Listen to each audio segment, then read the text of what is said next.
আসসালামু আলাইকুম। আমাদের অনেক শুভাকাঙ্ক্ষী, তাদের অনেকের ফোন পেয়েছি কালকে থেকে এখন পর্যন্ত। অনেকে টেক্সট করেছেন, অনেকের ফোন ধরেছি, অনেকের ফোন ধরি নাই। মানসিকভাবে তো একটু নিশ্চিত বিধ্বস্ত অবস্থাতে আছে, অস্বীকার করার কিছু নাই। এখন প্রশ্ন হইল যে গতকালকে আপনাদের বাংলাদেশ সময় যখন দুপুর 12টা, আমাদের তখন এখানে আপনাদের এখানে যখন দুপুর এই রাত 12টা, আমার এখানে তখন দুপুর 1টা বাজে। তো আমার 1টায় আপনার 12টা বাজে। আমি রাত আপনাদের দুপুর 12টায় সম্ভবত কাছাকাছি একটা সময় সব শেষ আপনার করেছিলাম, লাইভ করেছিলাম। তারপরে ঘুমাতে গিয়েছি, পরিস্থিতি দেখলাম, বুঝে টুঝা যেটুকু বুঝলাম বুঝা তারপরে ঘুমাইতে গেলাম। ঘুম থেকে উঠা কিছুক্ষণ আগে লম্বা একটা ঘুম দিয়েছিলাম, উঠা নাস্তা টাস্তা করলাম। উঠা তারপরে চিন্তা করলাম যে আমাদের অনেক শুভাকাঙ্ক্ষী আছেন, তারা অনেক হতাশায় আছেন, তাদের জন্য কিছু কথা বলা দরকার। সেই সাথে যারা অনেক খুশি, যারা অনেক ধরনের মজার ট্রল করছে, তারপরে মজাক নিচ্ছে আর কি, তো এরকম কিছু লোকজন আছে, তাদের ব্যাপারে কিছু কথা বলার জন্যই আসলে আসা। ধরেন আজকে একটা নির্বাচন হয়েছে, এটা কিন্তু 1973 সালে নির্বাচন না, বাংলাদেশের মানুষের চোখের সামনে একটা নির্বাচন হয়েছে। আপনারে মনে করার কোনো কারণ নাই যে আমরা এই দেশে ভেসে এসেছি, আমাদেরকে এই দেশের মানুষ চিনে না, আমরা এই দেশের মানুষ, আমরা কি বলতে চাই, কি বলেছে, কি বুঝাইতে চেয়েছে সেটা মানুষ বুঝে না, এটা মনে করার কোনো কারণ নেই। চোখের সামনে যা হওয়ার হয়েছে, যেটা হয়েছে, আজকে যেটা বলছি কালকে সেটাই বলবো, আগেও সেটাই বলেছি, ওই জায়গাতেই থাকবো। আপনার মনে করে লাভ নাই যে কালকে তারেক রহমানরে যারা গালাগালি দিয়েছে, লন্ডনে আছে, চেনে না, এখানে বসে আপনার এই বিরিয়ানির দোকান থেকে টাকা খায়া তারপরে তারা এখন যায়া এই ফেসবুকে পোস্ট মারে, নানান ধরনের মজা টজা করে। আরে বেটা, জামাত ইসলাম ফেল করেছে না পাশ করেছে, এটা দিয়ে আমার কোনো লাভও হবে না, আমার ব্যক্তিগত কোনো লসও হবে না। এই দেশের ক্ষতি হয়েছে। চোর, বাটপার, দুর্নীতিবাজ এরা যদি দেশ চালায়, সেই দেশ কোনো দিন ভালো চলবে না। অনেক মানুষই অনেকেই বলেন যে ভাই আপনি সরাসরি কেন বিএনপির বিরুদ্ধে হঠাৎ করে গেলেন, আপনি তো বিএনপির লোকই ছিলেন। ভাই আমি আওয়ামী লীগের সময় আপনাদেরকে একটা জিনিস বলেছি, আমার কিন্তু ভাই দুর্নীতি নিয়ে কোনো সমস্যা না। এই যে বিএনপিতে দেখেন না, আপনারা লেখা দিলাম যারা অনেক মজা টজা করছেন না, অনেক খুব ভাবসাব নিচ্ছেন, এমপি হয়েছেন। বেটা এমপি হওয়ার উদ্দেশ্যটা কী রে তোর? তুই চুরি করার জন্য, জাস্ট চুরি করার জন্য এমপি হয়েছিস? উপর শ্রেণীর এই চোর, তোর সন্তান একটা এমপি, চোখ বন্ধ করে বলে দিবেন বিএনপি কিংবা আওয়ামী লীগের, চোখ বন্ধ করে বলে দিবেন ও যদি এমপির ছেলে হয় ও চোর।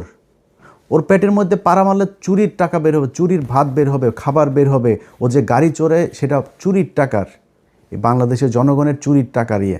ওর বাপ এত টাকা বেতন পায় না যে ছেলেরে অস্ট্রেলিয়া, ইউকে, ইউএসএ সেখানে নিয়ে পড়াশোনা করায়। সব এমপিদের ছেলেমেয়েরা বিদেশে পড়াশোনা করে, সবার, একজনও বাদ নাই। কিছু হইলেই তারা বিদেশে টাকা পয়সা কেমনে পাঠাবে, পোলাপান্ডে কেমনে বিদেশ পাঠাবে, আর পাতলা পায়খানা, হাঁচি কাশি যাই হোক, তারা সিঙ্গাপুর, থাইল্যান্ডে গিয়ে ট্রিটমেন্ট নেবে। এটা কমন জিনিস। টাকাটা কোত্থেকে আসে? তোরা চোর, বাংলাদেশে এই চুরি করে তারপরে রাজনীতি করে। কিন্তু এটা নিয়ে কিছু বলতাম না, কারণ চুরি করে আপনি যদি নাকি এখন থামাইতে যান, এটা থামাইতে পারবেন না। বা এটা একদম ইস্টাবলিশ হয়ে গিয়েছে যে এরা চুরি করবেই, এটা এইভাবেই চলবে। কালকে একজনকে আমি বলছিলাম যে যে কোনো এক পুলিশ অফিসারের আপনার সাথে কথা হচ্ছিল, আমি তার বললাম যে ভাই, ওনার সাথে কথা বলার সময় ভাবি আবার পাশে থেকে বলছে যে ভাই কী অবস্থা, সেই মাঝে মধ্যে কথা টথা হয়। তা আমি ভাবি সালাম, এই ভাই তো ভোটটা দিবে না, দাঁড়িপাল্লায় আপনি কিন্তু দিবেন। তো উনি এই বলল, ওনার হাজব্যান্ড আমার আবার বলল যে কয় ভাই আমরা দাঁড়িপাল্লায় ভোট দিতে পারবো না, এটা আমাদের এই উপরের একটা হয়েছে, সিদ্ধান্ত হয়েছে যে আমরা এই দাঁড়িপাল্লায় ভোট দিব না, ধানের শীষ। আমি বললাম ভাই কেন এটা এত হইলেন? কয় না ভাই আমরা এটা যদি তার দাঁড়িপাল্লা যদি আসে তাইলে আমাদের সমস্যা হবে। মানে বুঝছেন তো, ওই ঘুষ খাবে, ওইটা ও একদম এই মাইন্ডের ভিতরে, মাথার ভিতরে ঢুকিয়ে রেখেছে যে ও ঘুষ খাইয়েই মরবে, ও ওর ঘুষ দিয়েই চলতে হবে, ও সৎ হবে, এই চিন্তাভাবনা ওর মাথার ভেতরে নাই। এ নাকি তার আরও ঊর্ধ্বতন কিছু অফিসার সহ নাকি তারা এই করেছে, না জামাত ইসলামরা আসতে দেওয়া যাবে না। এই হয়েছে গিয়া মানে বাংলাদেশের অবস্থা। এই জায়গা থেকে আপনি রাতারাতি চলে আসবেন, এটা সম্ভব না। এরা করে, আরে বাবারে বিএনপি এসেছে, বিএনপি তোর সমস্যা কি? তোর লাভটা কি? ধান্দাবাজি করবি এখানে বসে বিরিয়ানির দোকান থেকে টাকা খাইতি, এখন ওইখানে যায় বাংলাদেশে যায় 5 স্টার হোটেল, ওই যারা টেম্পু থেকে টাকা টুকা উঠাবে ওদের কাছ থেকে তোরা চান্দা নিয়ে খাবি। এটাই তো একটা টেলিভিশনে যায় না বসবি, এরপরে ওইখান থেকে বসে তারপরে ধান্দাবাজি করবি বিভিন্ন জায়গায়। তোর এই যে এমপির কাছে যে এলাকার পোলাপান যে যায় টাকা পয়সাগুলি দেয়, এটা কিসের টাকা? যে ভিক্ষা করে ওর টাকাও তোদের পেটে যায়। এই যে এমপিদের পোলাপান যারা আছিস, তোদের পেটের মধ্যে ভিক্ষা করে ফুটপাতে বসা ল্যাংরা খোরা যেসব মানুষ যাদেরকে আল্লাহ কোনো না কোনো কারণে প্রতিবন্ধী বানিয়েছেন, এরা হালাল ইনকাম করে। ভিক্ষা হালাল, কিন্তু খুব নিম্নমানের হালাল, কিন্তু হালাল, এটা হারাম না। সেই মানুষের টাকা তোদের পেটে আসে, কারণ ওই যে ভিক্ষা করে না, ওরা কিন্তু চাঁদা দেয়, চাঁদা না দিয়ে কেউ বসতে পারে না। এই চাঁদার এই টাকাও তোদের পেটে। সো এমপিদের তোরা এই এমপি হয়েছিস, এই আবার ভোট চুরি করে এত খুশি হয়ে তারপরে এত ভাল লাগে কথা বলতে। আরে বাবারে মনে হয় বিরাট একটা ব্যাপার, বা কি ভাই কি হইলো, আরে বাবা বিশাল ব্যাপার। কি করবি? চুরি করবি? কোনো ভালো উদ্দেশ্য আছে? একজন এমপি বল আমার বিএনপির একজন এমপি আছে যার কিনা উদ্দেশ্য আছে আসলে দেশের এই করা, দেশের সেটা মারা। এরা এই যে কথা বলে দেশের মানুষের জন্য কিছু, আল্লাহর পর সালারা, তুই মানুষের জন্য যদি কিছু করতে চাইতি তো সম্পত্তি কমে? কোনো এমপির সম্পত্তি কমে জীবনে কোনো দিন? ওই এমপি হইলে ওর যদি 5 কোটির মালিক হয়, পরের বছর এই হলফনামার মধ্যে যাই করে। এই হইল গিয়ে অবস্থা। এই হলফনামাটা নিয়েও এই ইউনূসের সরকার এই শয়তানি করেছে। আওয়ামী লীগের সময় হলফনামাগুলো অনলাইনে দেখা যাইত। কয়েকদিন আগে এই নির্বাচন কমিশন আসার পরে হলফনামাগুলো সব বন্ধ করে দিয়েছে। বন্ধ করেছে কেন জানেন? 2018 সালে এইবারের অনেক বিএনপির প্রার্থীদের হলফনামা ওইখানে ছিল। ওই সম্পত্তির হিসাব এই 1.5 বছরে তো মিলবে না। এই 1.5 বছরে তো এক একজন আঙুল ফুলে কলা গাছ হয়েছে, এগুলো তো মিলবে না। তো না মিললে কি হবে? না মিললে তাইলে দেখে ফেলবে, বুঝে ফেলবে, ইচ্ছা করে খুব উদ্দেশ্য প্রণোদিতভাবে সেই ইয়েটা ওইখান থেকে সরানো হয়েছে হলফনামাটা। রেজাল্টটার আমি যখন কিনা 12টা পর্যন্ত আপনাদের করলাম, ঘুমাইলাম, তখন পর্যন্ত আপনাদেরকে আমি সব শেষ ইয়েতে লাইভে বলেছিলাম যে প্রথমে চারিদিক থেকে দাঁড়িপাল্লা রেজাল্ট আসা শুরু করেছে। আমার 2-1 ফোন করেছে মানে মজা করার জন্য, ভাই টিকিট করেন, দেশে আসতে হবে এই সেই। আমি বললাম ভাই দেখেন এখনও বহুত খেলা বাকি আছে এখানে, এত ইজি না জিনিসটা। এখনও ন্যাশনাল ইন্টারন্যাশনাল ডিপ স্টেট, তারপরে হইল গিয়া উত্তর পাড়াটারা যা আছে সব মিলে তারপরে বহুত হিসাব আছে। তখন নির্বাচন কমিশনের যে অ্যাপসটা আছে সেখানে দেখাইলো সব শেষ। ওরা দেখিয়েছে দাঁড়িপাল্লা 17 আর ধানের শীষ 12। প্রথমে কিন্তু 5টা না 6টা সব দাঁড়িপাল্লা। এরপরে সব শেষ এসে দাঁড়াইলো হইলো আপনার দাঁড়িপাল্লা হইলো এই 17 আর ওরা 12। হঠাৎ করে অ্যাপসটা বন্ধ হয়ে গেল। ওইখানে আর কোনো কিছু দেখায় না, কিচ্ছু দেখা যায় না। আমি আপনাদেরকে এখনও দেখাই, সেখানে আপনারা যদি যান, আপনারা নিশ্চয়ই অনেকেই এখানে এই অ্যাপসটার ব্যাপারে আপনাদের জানা আছে। এই যে দেখেন রেজাল্ট শেষ হয়ে গিয়েছে, প্রধানমন্ত্রী বসে যাবে কিছুক্ষণের মধ্যে। সেই দেশে এখন পর্যন্ত নির্বাচন কমিশনের এই চোরের বাচ্চাদের সাথে আমার সমস্যাটা কেন হয়েছে সেটা এই দেশের মানুষ হারে হারে টের পাবে। এই চোরের বাচ্চারা আসার পর থেকে শুরু থেকে এরা জাউরামি শুরু করেছে। ইন্টারন্যাশনাল জাউরা একটারে নিয়ে বসাইছে ওইখানে। ন্যাশনাল জাউরাদের পাশাপাশি ইন্টারন্যাশনাল জাউরাও সেখানে বসেছে। সেই জাউরারা বসে তারপরে কি করলো, যারা ওদেরকে বসাইলো ওদের নাম দিল মব নাম দিয়া তারপরে করলো কি, ওদের দায় মুক্তি দিল। শুয়োরের বাচ্চা দায় মুক্তি, শেখ হাসিনারে খেদাইছে, এটার দায় মুক্তি। এটা কি অপরাধ করছে যে ওর দায় মুক্তি দিব? হিটলারের দেশে দায় মুক্তি দেওয়া হয়েছিল, মুসলিনের দেশে দায় মুক্তি দেওয়া হয়েছিল, কয়েকদিন আগে সিরিয়াতে হয়েছে দায় মুক্তি দেওয়া হয়েছে। জীবনে কোনোদিন কোনো বিপ্লবে দায় মুক্তি দেওয়া হয়? দায় মুক্তি দিলে কি হয় এটা বাংলাদেশেই উদাহরণ আছে। জিয়াউর রহমান ইনডেমনিটি দিয়ে গিয়েছিলেন এই আপনার ইন্ডেমনিটিটা যদিও মুস্তাকের সময় দেওয়া হয়েছিল, সে এক্সটেন্ড করেছিল, সে ওটারে উইথড্র করে নাই, কিন্তু ইন্ডেমনিটি দেওয়া হয়েছিল যে 15ই আগস্টে এটা নিয়ে কোনো বিচার করা যাবে নাই, সেই বিচার হয় নাই। আজকে যে দায় মুক্তি দেওয়া হয়েছে, এই দায় মুক্তি দিয়ে ইউনূস প্রমাণ করে গিয়েছে যে এরা অপরাধ করেছে, এই অপরাধের বিচার করা যাবে না। আমি অপরাধ করি না, আপনি দায় মুক্তি দিবেন কেন? যেদিন দায় মুক্তির কথা বলা হয়েছে, দায় মুক্তি অধ্যাদেশ যেদিন জারি করা হয়েছে, সেদিন এই যে যারা আছে আজকে বিপ্লবী, যারা জুলাই আন্দোলনের নেতৃত্ব দিয়েছিল, এদের ফাঁসির দড়ি রেডি করে গিয়েছে সেদিন থেকে। এরা এসে এখন সুশীল সাজে। একদম শুরুতেই মাহমুদুর রহমান যখন দেশে গেল, মাহমুদুর রহমান দেশে যাবে, তারা মাহমুদুর রহমানের 3-4 দিন দেশে জেলে থাকতে হইল। ওনারা আইন মেনে, তারপরে তুই কোন আইন দিয়ে রে উপদেষ্টা হয়েছিলি আমারে বলতো, কোন আইন তোরে শেখ হাসিনারে দেশ থেকে বার করাইলি? শেখ হাসিনার সংবিধানে কোনো অসাংবিধানিক, কোনো অনির্বাচিত সরকারের কোনো অস্তিত্ব আছে? সেই সংবিধানের উপরে বসে তোরা চুপ করে রেখে দিছিস। তোরা আসিস এদের বিরুদ্ধে দায় মুক্তি অধ্যাদেশ দেশ। এই দায় মুক্তি দিয়া আমি আজকে আমার মানে আল্লাহ কতদিন বাঁচিয়ে রাখবে সেটা জানি না, সারা জীবন তো বেঁচে থাকবো না। আমার মৃত্যুর আগে হোক আর পরে হোক, আপনাদের একটা জিনিস বলে গেলাম, এই দায় মুক্তি দিয়া যারা এই হাসনাত, সার্জিস, নাহিদ, আসিফ, মাহফুজ, যারা যারা আছে না, এদের ফাঁসি একদিন এই দেশে হবে, হইতে পারে যদি এই দেশে আবার আওয়ামী লীগ ব্যাক করে। আর আওয়ামী লীগ যে ব্যাক করবে সেটা মোটামুটি গ্যারান্টি হয়ে গিয়েছে। আওয়ামী লীগ আপনি রাজনীতি এই দেশে করতে দিবেন, রাজনীতি করতে দেওয়ার পরে মনে করেন 10-15 বছর পরে আওয়ামী লীগ আসলো, আপনাদের এই বিচার করবে না? বিচার তো করার জন্য আপনি সুযোগ দিয়েছেন, আপনি বলেছেন আপনি অপরাধ করেছেন, সেটার দায় মুক্তি দেওয়া হয়েছে।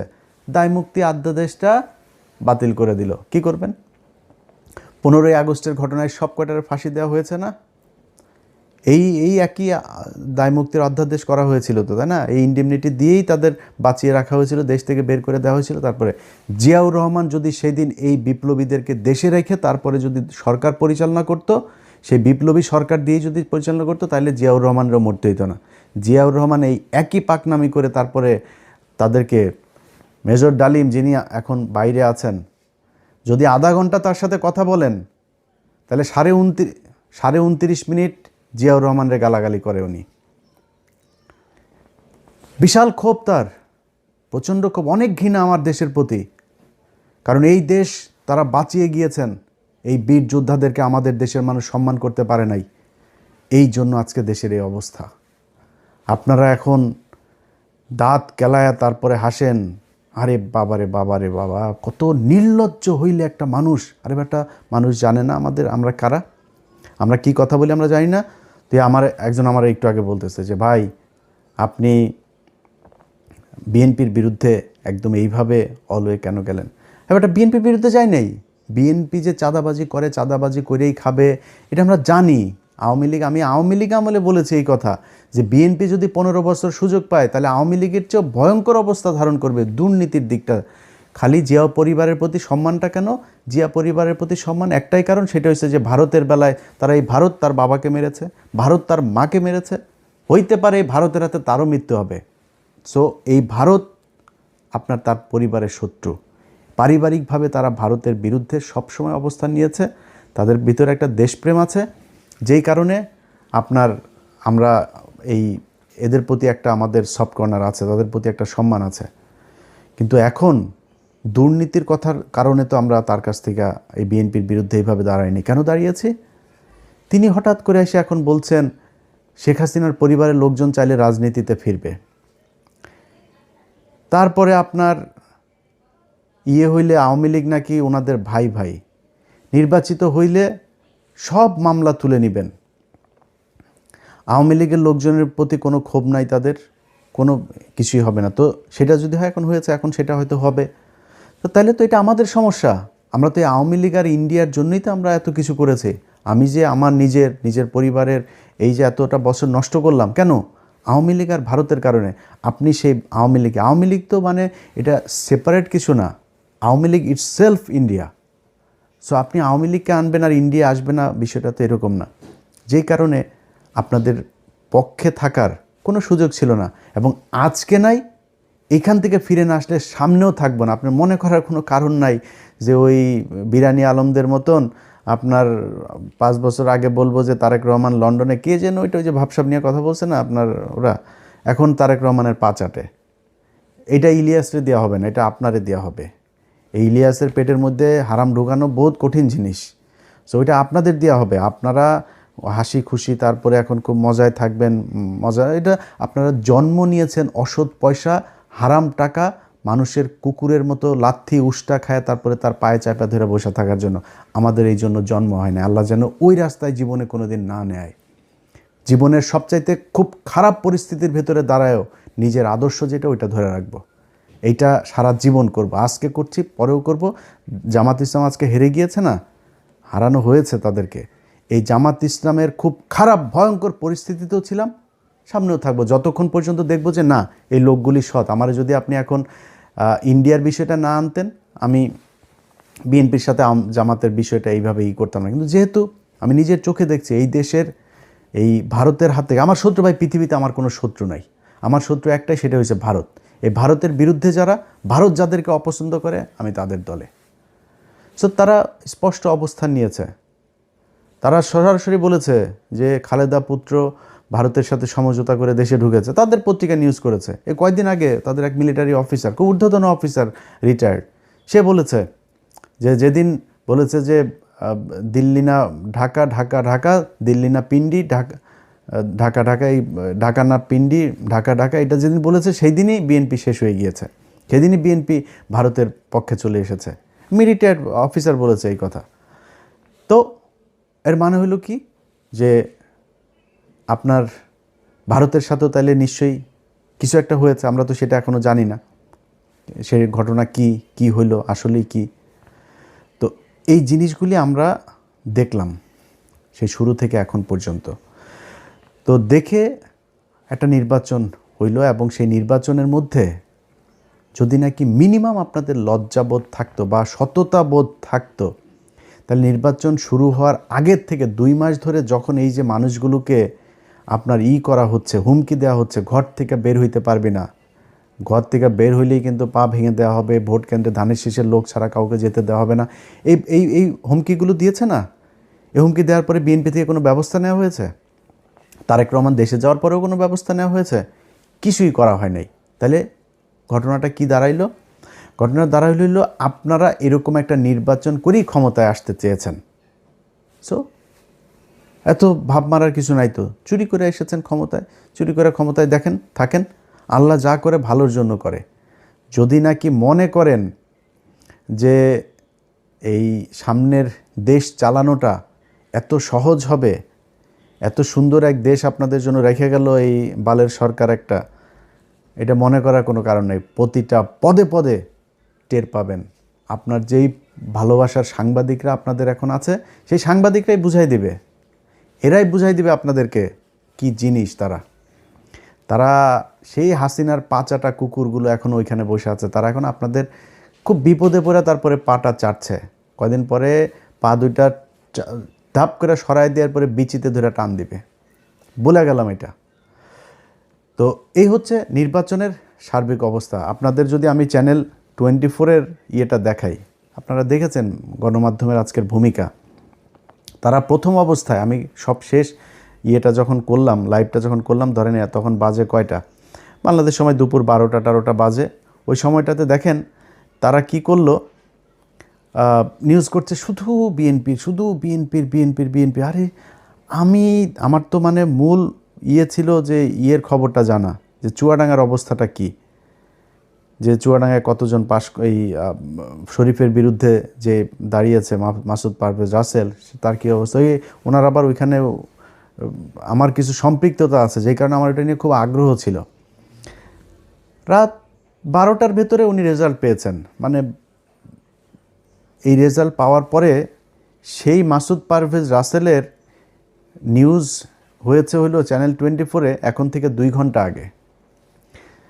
তারপরে ওইখানে ছাড়াও গত 3 ঘন্টার মধ্যে আপনি যদি নাকি রেজাল্টগুলো দেখেন এখন বেশিরভাগ জামাত যাচ্ছে।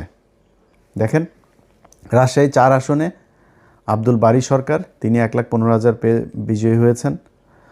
তারপরে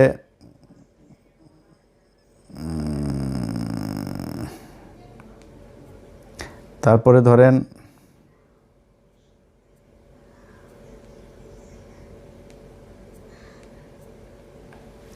আচ্ছা, অ্যাডভোকেট রুহুল আমিন চুয়াডাঙ্গা 2 আসন থেকে বিজয়ী হয়েছেন। তারপরে হইল গিয়া রাজশাহী 1 আসনে বিজয়ী হয়েছেন মোহাম্মদ মুজিবুর রহমান, 1,71,000 ভোট পেয়েছেন। মোহাম্মদ আফজাল হোসেন কুষ্টিয়া 4 আসনে পেয়েছেন, 2 ঘন্টা আগের নিউজ। কুষ্টিয়া 3 আসনের বিজয়ী হয়েছেন মুফতি আমির হামজা। তারপরে ঢাকাতে দেখেন, ঢাকাতে এই খবর তারা বহু আগে পাইতো, ঢাকার রেজাল্ট বেরোইতে কেন এত সময় লাগবে। আতাউর রহমান বাচ্চু নড়াইল 2 আসনে পেয়েছেন দাঁড়িপাল্লা।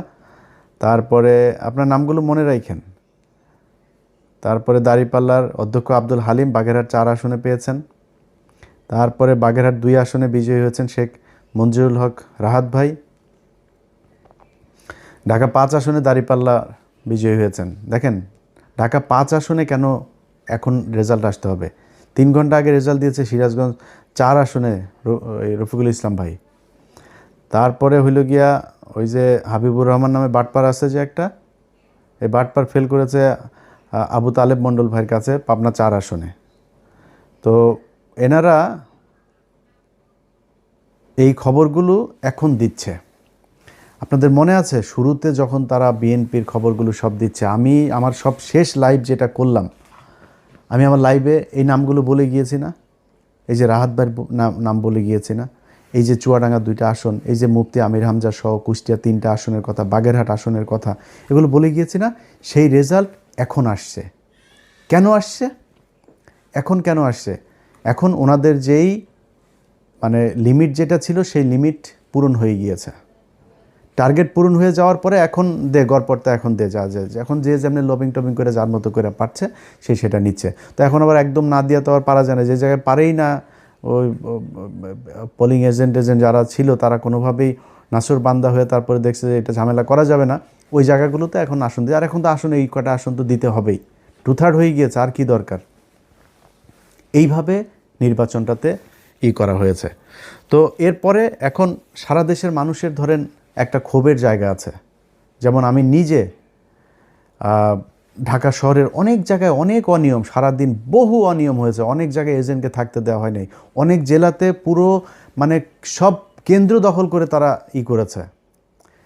কোনো টেলিভিশন পত্রিকা সেগুলো নিউজ করে নাই, কিন্তু জামাত ইসলামও দলগতভাবে সেটার কোনো প্রতিবাদ সেরকম শক্তভাবে করে নাই এবং সেটাকে পাত্তাও দেয়নি। তো আমি মনে করেছি হয়তো জামাত ইসলাম যেহেতু তাদের তো নিশ্চয়ই লোকজন আছে, তারা নিশ্চয়ই ওই হিসাব রাখছে যে কোথায় কি হচ্ছে, যতটুকু সহনশীলভাবে তারা সেটা করছে।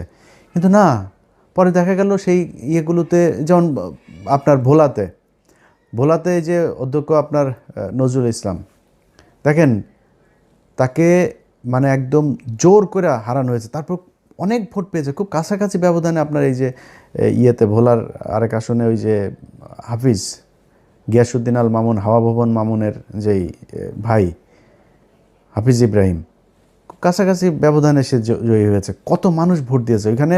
ত্রাসের রাজত্ব, মানুষকে ঘর থেকে বেরোতে দেয়নি। সকালবেলা গিয়ে আগের দিন রাতে গিয়ে বলে এসেছে যে পাড়ায় যে মানুষগুলি দাঁড়িপাল্লায় ভোট দিবে তারে ভোট দিবে না এরকম জানে, সবাই বাড়িতে গিয়ে হুমকি দিয়ে আসা হয়েছে। আমার যে ফেসবুকে আপনারা এই ভিডিও দেখছেন, এই ফেসবুক পেজের মধ্যেই দেখবেন কত শত ভিডিও আমি আপলোড দিয়েছি। এগুলো কি কোনো অনিয়ম না? কিন্তু জামাত ইসলাম আমি জানি না ওনারা এটার কোনো প্রতিবাদ করে নাই। এখন এই মুহূর্তে আমি আপনাদেরকে পাবলিক পারসেপশন শোনাই। মানুষ যারা আপনাদেরকে ভোট দিয়েছে, ভাই আপনারা এখন মাফ করে দিচ্ছেন, আপনারা এখন এটার নিয়ে কিছুই বলবেন না, কিছুই আপনাদের কোনো ক্ষোভ নাই, যা পেয়েছেন আলহামদুলিল্লাহ, এটা যদি বলেন। হ্যাঁ, আমি জামাতের যে বক্তব্য, সেই বক্তব্য হয়েছে যে ওনারা বলছেন যে ইলিয়াস আমরা কোনো ঝামেলায় যেতে চাচ্ছি না, আমরা যদি ঝামেলায় যাই তাহলে তৃতীয় পক্ষ এটার সুবিধা নেবে। ভাই তৃতীয় পক্ষের সুবিধা নেবে কোনো সমস্যা নাই, তাহলে আপনি সব মেনে নেবেন নাকি? আপনাকে তো প্রতিবাদটা করতে হবে, আপনাকে তো জানাইতে হবে যে আমরা ভোটটা এই কারণে আমরা মেনে নিচ্ছি, কিন্তু মেনে নিলেও আপনারা এই অন্যায়গুলো করেছেন, এটা ভবিষ্যতে আমরা মানব না, কিংবা এটার কি চাই, একটু কথা তো বলতে হবে জামাতরাই। কিন্তু জামাত সেটা বলে না, এটা জামাতের ব্যাপার, জামাত কি করবে। কিন্তু আমি শুরুর থেকে একটু বলি যে জামাতের সাথে যখন এই জোটটা হয়, এই জোটের সময় নানান দেন দরবার একবার আসে যায় যায় আসে, এনসিপিও বিএনপির সাথে জোট বেঁধে ফেলে, এরকম অবস্থা আর কি, হুমকি দেয়, বুঝছেন। তো এরা 30টা আসন নিল। ভাই 30টা আসন কি মনে করে নিলেন আমার বলেন তো একটু। মামুনুল হক 20 আসন, তারা 50 আসন দিতে হবে।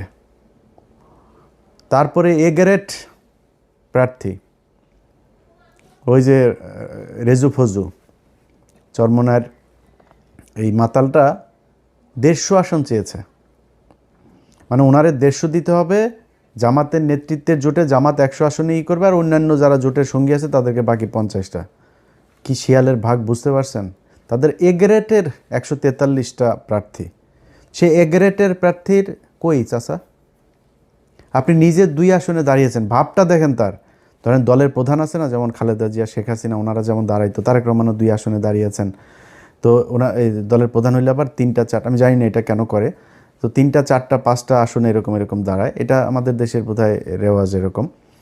তো উনি ওই ভাবটা ধরতে গিয়েছে, উনি একা 2 আসনে দাঁড়িয়েছেন। ওরে বাবা রে বাবা, 2 আসনে দাঁড়িয়ে 2 আসনে উনি হেরে গিয়েছেন। কত বড় এ গ্রেডের ক্যান্ডিডেট আপনি, দলের প্রধান, আপনি বুঝেন। একটাও পায় নাই। বলছিলাম না, আরও অনেক দিন আগে বলছিলাম না, এই 2টার একটাও পাশ করবে না, একটাও পাশ করে নাই। 143 আসন কই? চাপ দিয়া জামাতের কাছ থেকে নিতে হবে। এই একই চাপ দিয়া যখন চরমনায় চলে গেল, মামুনুল হক হুজুর সেই চাপটা দিয়া এই সুযোগটা কাজে লাগায় কতগুলি আসন নিয়ে নিল। ভাই আপনার সবগুলি আসনে এই যে এনসিপির পোলাপানগুলো, তাদের একটারও টাকা পয়সা নাই তো। এদের জামাতের টাকা পয়সা দিয়া, তারপরে বিভিন্ন মানুষজন তাদের সাহায্য সহযোগিতা করে তারপরে তাদের নির্বাচনের খরচটা জোগাইল। তা আপনার তো নাই, আপনি 30টা নিলেন কেন? এদের অনেকেই আছে যারা টাকার অভাবে অনেক সমস্যায় পড়তে হয়েছে। তা আমি নিজে যতটুকু পেরেছি, এরে ওরে না তারে বলে টলে এরকম আমি নিজে থেকেও বলেছি অনেককে, তা এরা হয়েছে। তারপরে জামাত ইসলাম তো তাদের সহায়তা করেছেই। তো এইভাবে তো আপনি 30 আসন নিলেন কেন? এই যে চুয়াডাঙ্গা 1 আসনে, এটা আমার ইস্যু। আমি এই শরীফকে নিয়ে 15 মিনিটস করেছিলাম। বিশাল চাঁদাবাজ, ধর্ষক, একটা মেয়েকে ধর্ষণ করে, তারে ভুয়া বিয়ে করে, তারপরে শারীরিক সম্পর্ক করে মেয়েটারে তারপর ছেড়ে দিছে। সেই মেয়েটা যখন তারা চাপ দিছে, তারে মাদকের আসামি বানায় জেলখানা, এখনও জেলে আছে সেই মহিলা। সেই মহিলা একজন বিএনপির কর্মী, তার ভাই বিএনপি আওয়ামী লীগের সময় অনেকবার জেল খেটেছে, অনেক নির্যাতন সহ্য করেছে, অনেক মামলা আছে তার নামে। সেই ছেলেটার বোনটাকে আপনার, ওর বোনটাও জামাত এই বিএনপি করতো, একই সাথে রাজনীতি করতো, গান গায় মহিলা। সেই গানের শিল্পীটাকে আপনার জেলখানায় নিয়ে রেখে দিয়ে এখনও সে জেলে। এগুলোর কারণে আমি বিএনপিকে, আমি তারেক রহমানকে বলেছি, বিএনপির সর্বোচ্চ নীতি নির্ধারণীর কাছে আমি এই চুয়াডাঙ্গা 1 আসনের এই প্রার্থীর, আমি কোনো নির্দিষ্ট কোনো প্রার্থীর কথা বলি না, বলছি এরে সরান। এটা নিয়ে বিএনপির সাথে এবার আমার প্রথম ঝামেলার শুরু। ওমা 5 দিন পরে তারে মনোনয়ন দিয়েছেন। এত ঘাটতারামো করা তো ভাই ভালো না, তাই না? তার মান দিয়া তারপরে কি করেছেন এখন দেখেন অবস্থা। এইখানে জামাত ইসলাম চেয়েছিল মোল্লা ফারুক নামে এক ছেলের দিতে। এর না আছে এলাকায় কোনো প্রভাব, না আছে কোনো ভোট, না আছে পরিচিতি, কিছু নেই, ঢাকায় থাকে। সে যায় আক্তারের বন্ধু, এই জন্য তারা জামাত ইসলাম দিবে। আমি জামাত ইসলাম বলছি যে ভাই এটা দিতে হবে, এটা আমার আসন, আমারে দিতে হবে, এটা আমি চাইলাম। আমি চাই নিয়ে তারপরে এই অ্যাডভোকেট মাসুদ পারভেজ রাসেলকে এটা করেছি যে আপনি নির্বাচন করবেন। বিশাল ব্যবধানে জিতেছে সেখানে চুয়াডাঙ্গা 2টা আসনই জামাত পেয়েছে, সেখানে নিয়ে দেওয়া হলো। ওখানে যদি ওই ছেলের দেওয়া হইতো 100% সে হাঁটতো। আমি আলেম সাহেব, নাম বলে আর চাকরি হারাইতে চাই না, আলেম সাহেব আপনার জোটের সঙ্গী বিএনপির প্রার্থীর কাছ থেকে মাত্র 1 কোটি টাকা নিয়েছে। 1 কোটি টাকা নিয়ে সিট বেঁচে দিয়েছেন তিনি। ঠিক আছে ভাই, আপনি করেন, আমি আমার মতো চুপচাপ থাকবো। এই হইল অবস্থা। তো আপনারা এই যে এতগুলো আসন নিয়ে তারপরে জামাত ইসলামের এটারে নষ্ট করলেন, এটা করা তো ভাই ঠিক হয় নাই। এটা করাতে আপনারও ক্ষতি হয়েছে, তাদেরও ক্ষতি হয়েছে। এই যে আজকে মামুনুল হক তিনি আপনার করছে, এই কান্নাকাটি করছেন, এখন তারা জোর করে করছেন। ভাই আপনার তো লোক নাই। আমি ঢাকা শহরের মতো জায়গায় অনেক জায়গায় শুনেছি যে মানে বেশিরভাগ সব জায়গাতেই 3জন 4জন করে তাদের লোক, এখানে এদের 1জন লোক, কোথাও লোকই নেই। তাদের বাইরে বুথ করা হয়েছে 3টা 4টা বুথ, তাদের বুথের ভেতরে পানি টানি খাবার টাবার বিরিয়ানি টিরানির অভাব নাই, আর শিবিরের ছোট্ট একটা বুথ। এইভাবে নির্বাচন করেছে। আপনার তো লোক নাই, আপনি যে দাঁড়াইলেন, আপনার কিছু টাকা পয়সা লাগবে না, আপনার লোকজন লাগবে না যারা কিনা সবগুলো কেন্দ্রে পাহারা দিবে, এটা পারেন নাই, যে কারণে সমস্যা হয়। সব জায়গায় ছড়ায়া ছিটায় না করে 2টা আসন নিতেন, 5টা আসন নিতেন, নিয়ে আপনার লোকগুলির সব এই 5 আসনে কাজে লাগাইতেন, তাহলে রেজাল্ট পাইতেন। আপনি তো করেন নাই সেটা।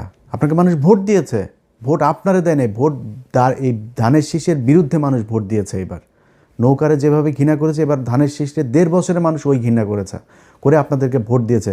এই দেশের মানুষের দোষ দেওয়া লাভ নাই। আপনাদের ভোট দিয়েছে, আপনারা সেই ভোট গণনা করে সেই রেজাল্টটা আপনারা ঘরে আনতে পারেন, এটা আপনাদের ব্যর্থতা। তারপরেও মন্দের ভালো হইল, এই দেশের মানুষ ভালো আর মন্দের মাঝখানে যেই দেয়াল, সেটা তারা চিনতে শিখেছে।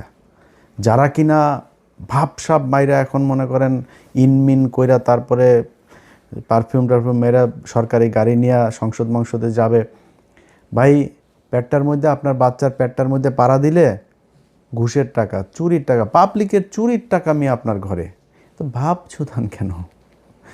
আপনারা চুরি করে তারপরে এমপি হইছেন, চোরের মতো থাকবেন, তো ভাব মারার কিছু নাই। তো এই চোরেরা যে চোর, সেটাও বাংলাদেশের মানুষ দেখেছে, আপনাদেরকে দেখায় রাখলাম। একটু নিজের ছোট মনে হয় না? যারা মনে করে বোধহয়, আমি আমার ইয়েতেও দেখলাম, আমার এই কি বলে ফেসবুকের লাস্ট যে পোস্ট ছিল, সেখানে আমি দেখলাম অনেকে কমেন্ট করেছে, কিরে তুই কই হারাই গেলি কেন? এবার আমি কি চুরি করছি? আমি চোর, আমার পেটে ঘুষের টাকা, আমার পাশে পেটের মধ্যে চুরির টাকা, তোর বাচ্চাদের পেটের মধ্যে এখন সরকারি গমের টাকা যাবে, সরকারি চালের টাকা যাবে, ভিজিএফ কার্ডের টাকা যাবে, ফ্যামিলি কার্ডের টাকা যাবে তোর সন্তানদের পেটের মধ্যে, তোরা খাবি এগুলি। আমি কেন লজ্জা পাবো রে? আমার লজ্জা পাওয়ার কি আছে? আমার মানুষ ভোট দিয়েছে, তোরা চুরি করেছিস, ভিডিও আছে সব জায়গার। মনে করেন যে আপনারা এখন ওনারা বলতে পারে যে ভাই সব জায়গাতে হয় নাই, সব জায়গাতে হয় না, এটা আপনারা বললো আগে, প্রতিটা আসনে হয়েছে, ইচ অ্যান্ড এভরি কনস্টিটিউয়েন্সি, কিন্তু যেটা হয়েছে কোনো জায়গায় কম হয়েছে, বেশি হয়েছে। এখন আপনি মনে করেন যেই জায়গাগুলোতে আপনারা করলেন, দেখলেন, আপনার দল থেকে বলা হয়েছে যে এই জায়গায় আমরা চুরি করে জিতছি, ভাই এই জায়গায় চুরিটা একটু বেশি হয়ে গেছে, আরবার নির্বাচন করব, বলছেন নাকি এখন পর্যন্ত? এই যে 2-3 মাস ধরে আপনার হুমকি দেওয়া হচ্ছে, ভোট কেন্দ্রে যাইতে দিবে না, ভোট কেন্দ্রে গেলে হাত পা গুঁড়া করে দিবে, তাদের বলা হয়েছে নাকি এই তোমার দিব না, নির্বাচন করতে দিব না? এই চুয়াডাঙ্গার কালকের দিনের ঘটনা, ভোট চলাকালীন সময়, আমার পেজে যায়েন ভাই, সব আছে এখানে। চুয়াডাঙ্গার প্রার্থীর ভাই শরীফুজ্জামান শরীফের ভাই টরিক, সে এক ভোটারে বলছে, কয় তোরা ভোট দিতে যাবি না, ভোট দিতে যাইতে দেবে না, কয় তোরা দাঁড়িপাল্লায় ভোট দিবি জানি, তোরা ভোট দিয়ে যাবে না। আর শোন, ভোট দিতে যেও লাভ নেই, কারণ হচ্ছে গিয়ে ওই যে দাঁড়িপাল্লায় ভোট দিলেও ওইটা ধানের শেষে কিন্তু পাশ করবে। দেখেন আমার পেজের মধ্যে যায় দেখেন, গেলে এখানে পাবেন, সব কিছু আছে ওই জায়গায়। এটা হয়েছে, এইভাবেই নির্বাচনটা হয়েছে। তা আমরা লজ্জা পাবো কেন রে? তোরা চুরি করছিস, চোর, এমনিতে কয়দিন পরে চুরি করবি, ভোটে আসছিসও চুরি করে। হাসিনা ঠিক যেমনি চুরি করতো, তোরা ওইভাবেই চুরি করছিস। তো তোদের সাথে আর হাসিনার সাথে পার্থক্য কী? তোরা না কয়দিন আগে বলতি যে ভোটের অধিকার ফিরায় দিব, তো এইটার নাম ভোটের অধিকার ফিরায় দেওয়া? যে হাসিনা যেমনি চুরি করতো সেমনি যদি করিস, দেশটারে চালা। আমরা চাই, আল্লাহর কাছে দোয়া করি, একমাত্র যারে কিছু বলি নাই এখনও পর্যন্ত, সেটা হলো তারেক রহমানের প্রতি আমার 2 দিন আগের ভিডিওতে বলেছি যে ওনার প্রতি একটা প্রত্যাশা এই দেশের মানুষের এখনও আছে। উনি দেশ কেমন চালাবেন আমরা জানি না, আশা করি উনি ভালো কিছু করবেন, অন্তত ভারতের ওই ফাঁদ থেকে তিনি বের হয়ে আসবেন। দুর্নীতি তারেক রহমান আপনি নিজে চাইলেও ঠেকাইতে পারবেন, ওইটা আপনার সম্ভব না, কারণ আপনার দলের মোটামুটি সবই চোর, আপনি ওইটা ঠেকাইতে পারবেন, ওইটার সমস্যা নেই, ওইটা আমরা মাইন্ড করি না। আপনি করবেন, ভারতের বিষয়টা একটু মাথায় রাখেন, এইটা আপনার কাছে অনুরোধ থাকলো, তাইলে আপনার বিরুদ্ধে কখনোই কিছু বলবো না। তো ওনাদের এই জায়গাগুলোর বিষয় নিয়ে আমাদের অনেক ছিল, চুরি টুরির এই বিষয়গুলো নিয়ে, যেগুলোর কারণেই আমরা আজকে সারাদিনই আপনার নির্বাচনের সারাদিনই আপনাদেরকে সেই জিনিসগুলো দেখিয়েছি। দেখানোর পরে সেটার কোনো প্রতিকার হয়নি, বরং নিয়ে আসা হয়েছে। তো চোরেদের জন্য শুভকামনা থাকলো। আপনারা 12 তারিখের পরে 13 তারিখ থেকে, আজকে সেই 13 তারিখ শুরু হয়েছে, আশা করি আজকে থেকে নিয়মিত আপনারা চাঁদাবাজি করবেন। আপনার পেটের, আপনার সন্তানের পেটে, বউয়ের পেটে, ঘরের সবটার পেটের মধ্যে এই চাঁদাবাজির টাকা থাকুক, এটা আপনাদের দোয়া করি। এটা আপনারা জাতীয় খাবার হিসাবে, আহার হিসাবে নিয়েছেন, খান, ভালো থাকেন। কিন্তু আমাদের জায়গা থেকে আমরা যেইখানে ছিলাম সেইখানেই আসি। জামাত ইসলাম যদি পচে গলে গন্ধ হয়ে যায়, তাও এইটুকু জানি যে জামাত ইসলামের কোনো লোকের দিয়া মানে হইতে পারে একটা জামাত ইসলামের লোক ওই একজনের আপনার পরকীয়া করতে গিয়ে ধরা পড়ে নাই, জামাত ইসলামের লোক খারাপ করতে মানে শয়তানে তারা ধরবে না, এটা করে। কিন্তু একজনের পরকীয়া করতে যায় ওই নেতা জামাত ইসলামের জীবনে আসা কোনো দিন আর কোনো পথ পাবে না। ধান্দাবাজি করবে, চাঁদাবাজি করবে, টেন্ডারের টাকা মেরে খাবে, দলের টাকা মেরে খাবে, সরকারের টাকা মেরে খাবে, জীবনে কোনোদিন দলে এসে সে চান্স পাবে না। শিবিরের কোনো ছেলে যা ইপটিজিং করেছে, কোনো মেয়ের সাথে যা ইসলামী ছাত্র সংস্থার এক মেয়ের সাথে যা প্রেম করেছে, দুইটাই বহিষ্কার দল থেকে, এটা সম্ভব না। কিন্তু আপনার অন্য দলের ক্ষেত্রে সেটা একদম খুব নর্মালি এই জিনিসগুলো নিয়ে যাওয়া হয়, যেই কারণে তাদের প্রতি একটা ভালোবাসা থাকবে সবসময়। বিশ্বাস করি জামাত ইসলামকে যদি আল্লাহ সুযোগ দেয়, জামাত ইসলাম এই দেশে ক্ষমতায় আসবে, এবং যেদিন ক্ষমতায় আসবে সেদিন এই দেশের চেহারা পাল্টে যাবে। এবং সেইটা বাংলাদেশের মানুষ এইবারই চেয়েছিল, হইতে দেওয়া হয় নাই। সময় আছে, সামনে হবে, না হইলেও সমস্যা নাই। যদি 10,000 বছর না হয় সমস্যা নাই তো। আমি কি মানে আমার চোখের সামনে আমি মানে জল জল করে আমার যদি আপনি দাঁড়িপাল্লার ধানের শীষ দাঁড় করায় দেন, হয়তো এখন যেভাবে বলি এভাবে বলতাম না, আমি জীবনে ভোট দিতাম নাকি ধানের শীষের। আমি মানে দুইটারে যদি আপনি এক জায়গায় আমার বলেন যে দুইটার কারে ভোট দিবা, আমি দিব। কারণ গত 1.5 বছরে তো আমরা দেখলাম আপনাদের প্রতি যেই ভালোবাসা ছিল, এই 1.5 বছরে আপনারা এত তাড়াতাড়ি যে অমানুষ হয়ে যাবেন, চাঁদাবাজ হয়ে যাবেন, এটা তো বুঝতে পারি নাই ভাই। কয়দিন আগে জেল খেটেছেন, এই নির্বাচনে আজকে এমপি হবেন, এটা চিন্তা করেছেন? অনেকের জেলখানায় ফাঁসি হইতো। এই যে আজকে বাবর ভাই, ওনার ব্যাপারে আমি ওনার লোকজন চাঁদাবাজি করে কিনা আমি জানি না, কিন্তু বাবর ভাই আজকে ওনার ফাঁসি হওয়ার আসামি। উনি এখন আজকে এমপি বানিয়েছেন আল্লাহ ওনাকে। আমি জানি না উনি জিতেছেন কিনা, যদি হয়ে থাকেন আমি চাই উনি এমপি হোক, আল্লাহ ওনাকে জেতাক। উনি কই ছিল? এইটুকুতেই ভাই সন্তুষ্ট হওয়া দরকার ছিল। আপনি জামাত ইসলামের কি হারানোর কিছু আছে নাকি রে ভাই? জামাত ইসলাম কি যায় দলে যায় চাঁদা খাবে? জামাত ইসলাম ওইখান থেকে যায় ইনকাম করবে? জামাত ইসলাম যেইটা করতো জামাত ইসলাম এখন ওইটাই করবে। জামাত ইসলাম হারানোর কিছু আছে? ওরা এই গত 15 বছরে যে নির্যাতন সহ্য করেছে, ওদের আবার কি? ওদের নিষিদ্ধ করে রাখা হয়েছিল, একদম নিষিদ্ধ জঙ্গি গোষ্ঠীর মতো আচরণ করা হইতো ওদের সাথে। সেই দলটা আজকে যেখানে এসেছে, এটা ওদের জন্য বিশাল ব্যাপার। এনাফ ওদের জন্য। ওরা কিছু হারায় নাই, এই দেশের মানুষ হারিয়েছে। আমার আজকে যদি জিজ্ঞেস করেন যে ভাই আপনার কেমন, আপনার কি সমস্যা, আপনার কি হইলো, আপনি কতটুকু ভাই আপনার তো হয়ে গেল, আমার কিছু লস হয়নি ভাই। আমি আল্লাহর রহমতে আর্থিকভাবে আল্লাহ যথেষ্ট সচ্ছল রেখেছেন, আল্লাহর রহমতে ভালো আছি, আল্লাহ সুস্থ রেখেছেন, হাত পা দিয়ে কাজ করে খাইতে পারি, এটা এনাফ। কিন্তু সমস্যাটা কি হয়েছে জানেন? যেটা গতকালকের ভিডিওতে বলেছিলাম, নির্বাচনের আগের দিনে যে ভিডিও, যে কিছু কাজ ছিল যেই কাজগুলোর জন্য এই ইউনূস সরকারের সাথে আমার সব সমস্যার শুরু। সেটা হচ্ছে এই যে বিডিআরের লোকগুলোরে তাদেরকে কথা দিয়েছিলাম যে ভাই যদি জামাত ইসলাম আসে আপনাদের জন্য সর্বোচ্চ করব। এই যে আলেমগুলো আছে, এই আলেমগুলোরে বলছিলাম তারেক রহমান আপনার কাছে একটা অনুরোধ করি, যদি কেউ পারেন, আমি তারেক রহমানের সমালোচনা করলে যারা পাঠান তাদেরকে বলবো যে একটু তারেক রহমান রে ওগুলি না দেখায় এটা ওনারে বললেন যে একটু 2 মিনিটের জন্য একটু খোঁজটা নিতে। আমি জাস্ট আপনাদের ক্লু দিয়ে দেই। দেখেন,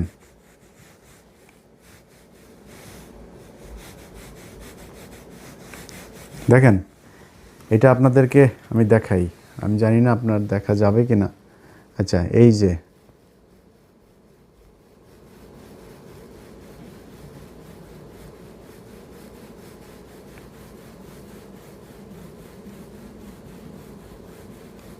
দেখেন কত লম্বা জিনিস।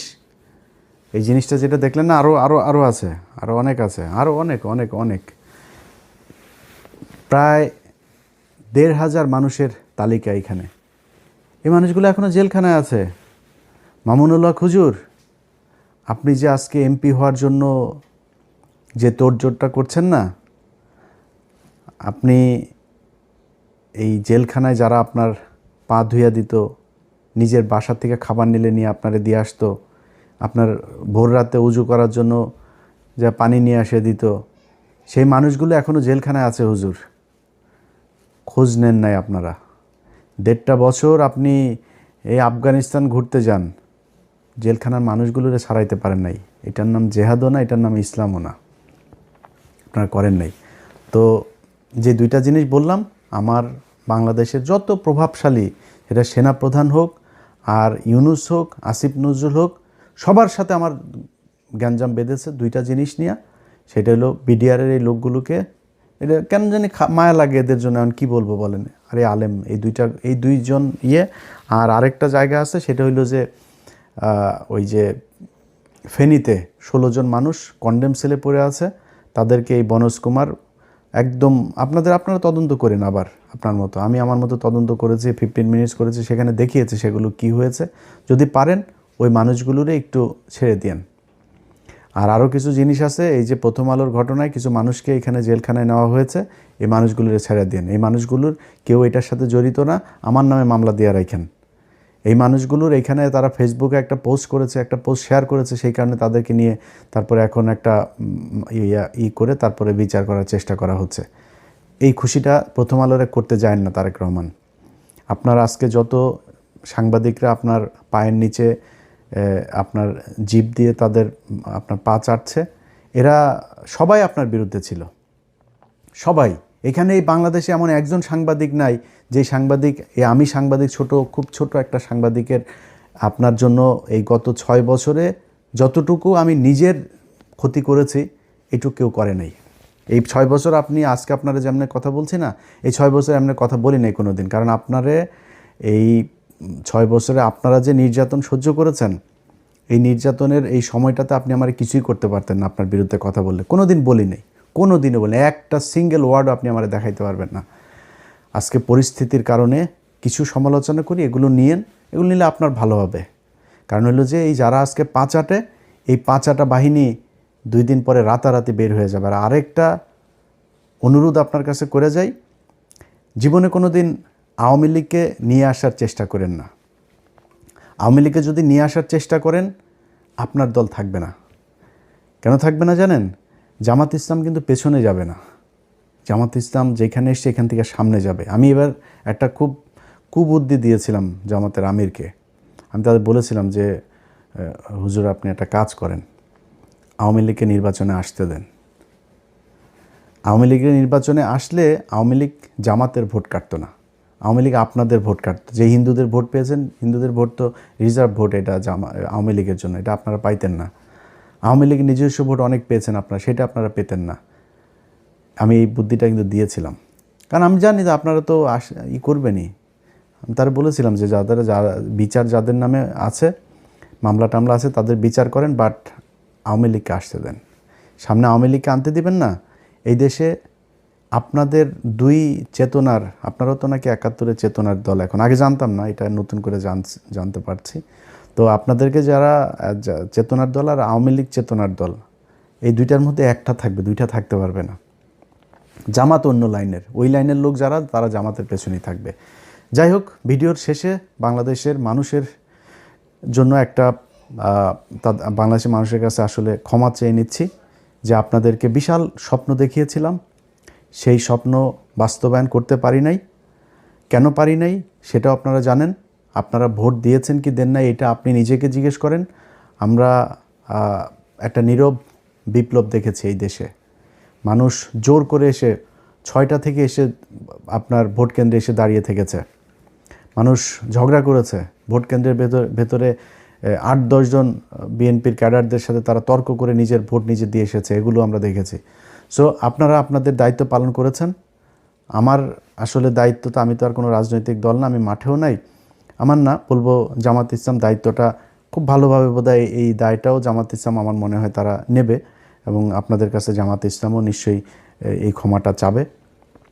আর জামাত ইসলামের জন্য শুভকামনা থাকলো। তাদের সততা যতদিন আছে, এই সততা নিয়ে তারা বাংলাদেশের মানুষের পাশে থাকবে, এটাই অনুরোধ থাকবে। আবারও সবাইকে শুভেচ্ছা জানিয়ে, ভালোবাসা জানিয়ে, নতুন একটা বাংলাদেশ, যে বাংলাদেশটা অন্তত হাসিনার মতো হবে না, এমন একটা বাংলাদেশ দেখতে চাই। এই বিএনপি তো আজকে হয়তো নির্বাচনের কারণে বিরোধিতা করেছি, তো এই বিএনপি তো আজ থেকে 1.5 বছর আগেও তো তারা আমার খুব আত্মার লোক ছিল, তাই না? এদের মধ্যে অনেক মানুষ এখনও আমাকে ভালোবাসেন। তো তারা দেশ চালাবে, আশা করি হাসিনার মতো সেই জঙ্গি খেলা, সেই ভারতের সাথে স্বামী স্ত্রীর সম্পর্ক, এগুলো যদি না করে, তাদের সাথে সম্পর্ক খারাপ থাকবে না মনে হয়।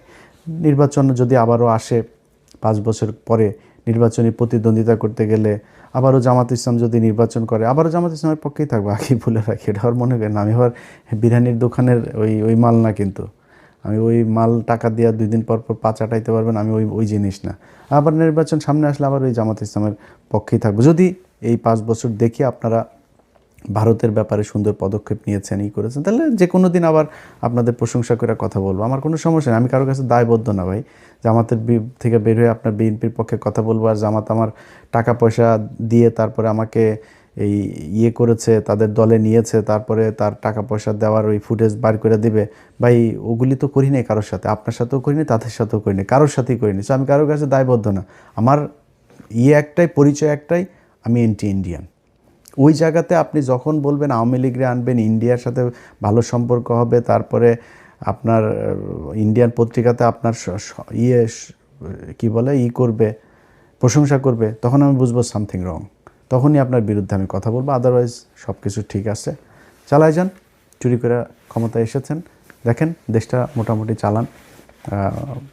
অবস্থাও ভালো না, অর্থনৈতিক অবস্থাটা খুব একটা বোধহয় ভালো না, ঠিকঠাক মতো চালায়েন, এটাই চাই। 5 বছর পূর্ণ হন, ইনশাল্লাহ কথা হবে আবারও।